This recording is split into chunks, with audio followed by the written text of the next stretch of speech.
प्यारे बच्चों, कैसे हैं आप सब। आशा करते हैं सभी बहुत अच्छे होंगे और बहुत अच्छे से पढ़ाई कर रहे होंगे।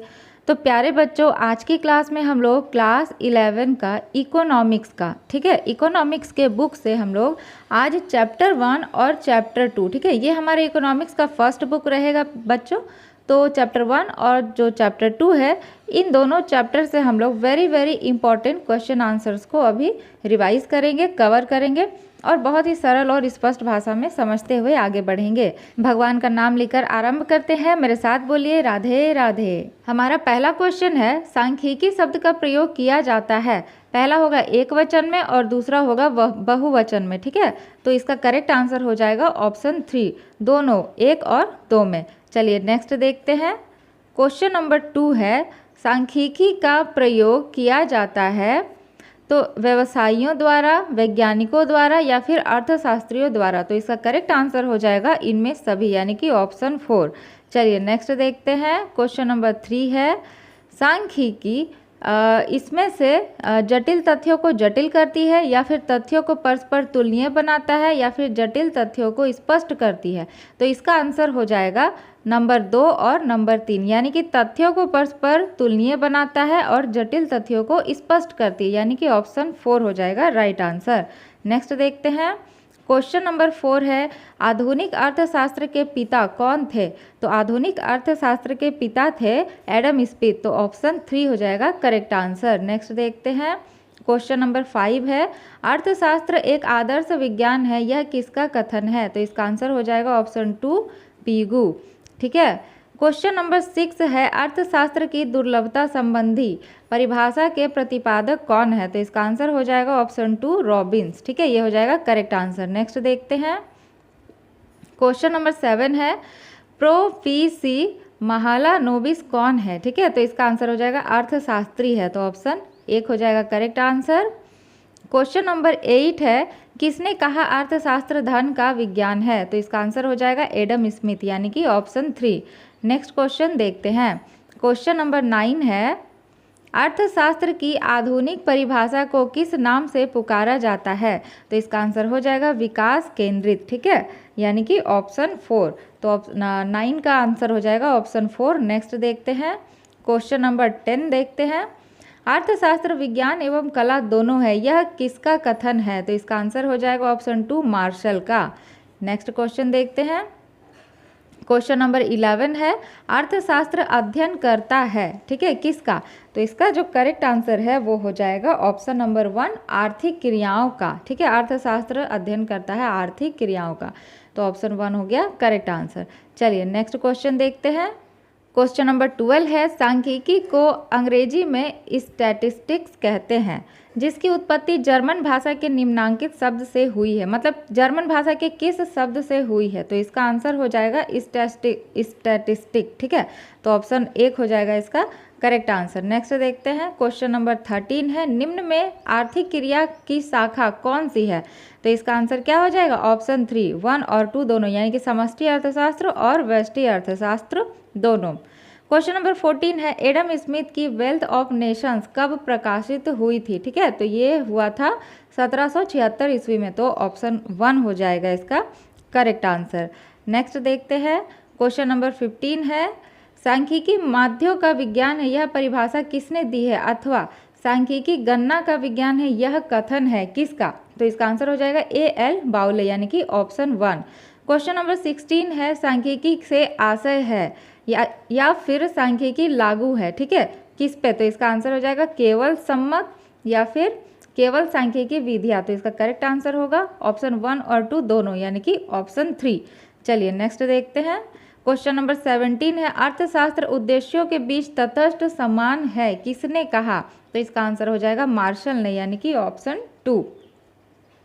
नेक्स्ट क्वेश्चन नंबर 18 है, अर्थशास्त्र सीमित साधनों का विज्ञान है, यह किसका कथन है। तो इसका आंसर हो जाएगा रॉबिन्स का, यानी कि ऑप्शन 4। क्वेश्चन नंबर 19 है, अर्थशास्त्र कल्याण संबंधी परिभाषा किस अर्थशास्त्री द्वारा दी गई है। तो इसका आंसर हो जाएगा ऑप्शन 3 मार्शल के द्वारा दी गई है। क्वेश्चन नंबर 20 है, वेल्थ ऑफ नेशंस पुस्तक का लेखक कौन है, ठीक है। तो इसका आंसर क्या हो जाएगा, चलिए बताइए सब। इसका आंसर हो जाएगा एडम स्मिथ, ऑप्शन 2। चलिए नेक्स्ट देखते हैं। क्वेश्चन नंबर 21 है, निम्न में से कौन सी आर्थिक क्रिया है? तो इसका आंसर हो जाएगा ये तीनों, ठीक है, उपभोग, वितरण और उत्पादन, यानी कि इनमें से सभी। आगे बढ़ते हैं। प्यारे बच्चों, आप लोगों को किसी तरह का कोई डाउट रहे तो आप लोग कमेंट बॉक्स में ज़रूर पूछिएगा, आप लोग को तुरंत रिप्लाई किया जाएगा।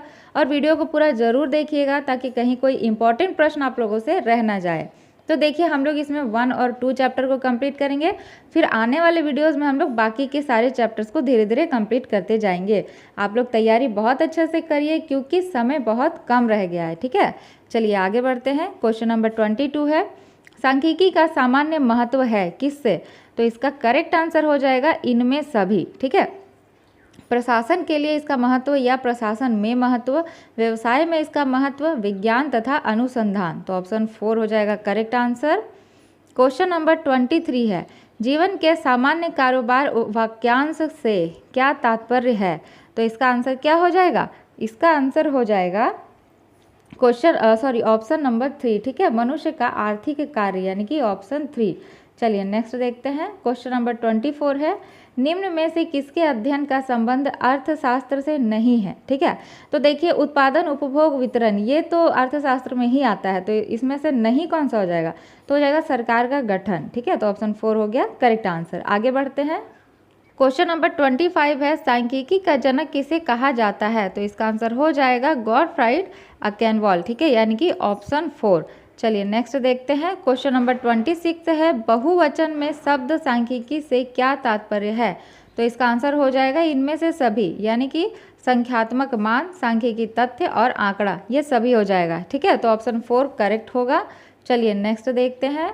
क्वेश्चन नंबर 27 है, किसी वस्तु की कीमत निर्धारण बाजार में किसके द्वारा होता है?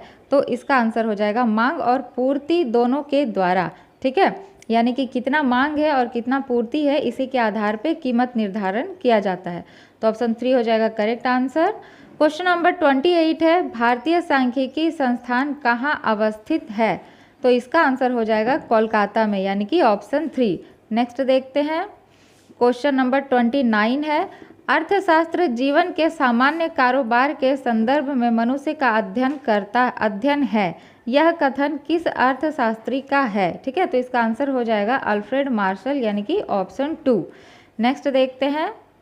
क्वेश्चन नंबर 30 है, आर्थिक समस्या क्यों उत्पन्न होती है? ठीक है, तो इसका करेक्ट आंसर हो जाएगा संसाधनों की दुर्लभता के कारण, तो ऑप्शन 4 हो जाएगा करेक्ट आंसर। क्वेश्चन नंबर 31 है, निम्नांकित में से कौन एक सांख्यिकीय आंकड़ा नहीं है? ठीक है, तो इसका करेक्ट आंसर क्या हो जाएगा? भारत में बाढ़ से हर वर्ष कई बेघर हो जाते हैं। ठीक है, तो ये हो जाएगा इसका ऑप्शन नंबर 4। क्वेश्चन नंबर 32 है, शब्द स्टैटिस्टिक्स की उत्पत्ति किस लैटिन शब्द से हुई है? तो इसका सिंपल सा आंसर हो जाएगा ऑप्शन 3। ठीक है, स्टेटस, ऑप्शन 3 से 3 जो है वो हो जाएगा करेक्ट आंसर। क्वेश्चन नंबर 33 है, डैश सभी समस्याओं की जड़ है? तो इसका आंसर क्या हो जाएगा? अभाव। ठीक है, अभाव सभी समस्याओं की जड़ है, तो ऑप्शन 2 हो जाएगा करेक्ट आंसर। प्यारे बच्चों, अब हम लोग देखते हैं हमारे नेक्स्ट चैप्टर यानी कि सेकेंड चैप्टर, जिसका नाम है आंकड़ों का संग्रह। ठीक है, कलेक्शन ऑफ डेटा। इस चैप्टर से important question answers.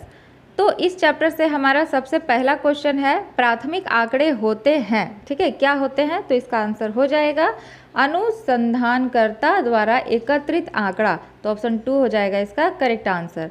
Question number 2 है, द्वितीयक सम्मक होते हैं, क्या होते हैं? तो इसका आंसर हो जाएगा प्रकाशित आंकड़ा और अनुसंधानकर्ता द्वारा एकत्रित आंकड़ा, दोनों, तो ऑप्शन 1 और 2 दोनों ही इसका सही आंसर हो जाएगा। क्वेश्चन नंबर 3 है, प्राथमिक सम्मक होते हैं अथवा प्राथमिक आंकड़े हैं, क्या है? तो इसका आंसर हो जाएगा मौलिक यानी कि मूल, तो ऑप्शन 1 जो है हो जाएगा करेक्ट। ठीक है, नेक्स्ट देखते हैं। क्वेश्चन नंबर 4 है, आंकड़ों का स्रोत है, क्या है? तो इसका आंसर हो जाएगा प्राथमिक और द्वितीयक यानी कि दोनों। ठीक है, तो ऑप्शन 3, 1 और 2 दोनों हो जाएगा। क्वेश्चन नंबर 5 है, भारत में प्रत्येक वर्ष में जनगणना की जाती है, कितने वर्षों में? तो 10 वर्षों में। ठीक है, तो ऑप्शन 3 हो जाएगा करेक्ट आंसर। आगे बढ़ते हैं। क्वेश्चन नंबर 6 है, वह व्यक्ति जो अनुसंधान की योजना बनाता है तथा सांख्यिकीय अनुसंधान करता है उसको कहते हैं? तो इसका आंसर हो जाएगा अनुसंधानकर्ता यानी कि ऑप्शन 3। क्वेश्चन नंबर 7 है, वह व्यक्ति जो आंकड़ा संग्रह करता है उसे कहते हैं गणनाकार, ठीक है, यानी कि ऑप्शन 2। चलिए नेक्स्ट देखते हैं। क्वेश्चन नंबर 8 है, किसी अनुसंधान के लिए मूल रूप से संकलित सम्मकों को कहते हैं, क्या कहते हैं? तो इसका आंसर हो जाएगा प्राथमिक, ठीक है, तो ऑप्शन 1 हो गया इसका करेक्ट आंसर।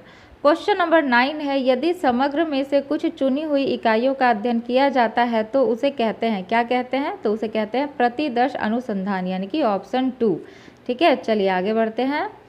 क्वेश्चन नंबर 10 है, समग्र का सभी इकाइयों के प्रतिदर्श में चुने जाने के समान अवसर होते हैं, तो इसका आंसर क्या हो जाएगा? देव निदर्शन, ठीक है, तो ऑप्शन 1 जो है हो जाएगा करेक्ट।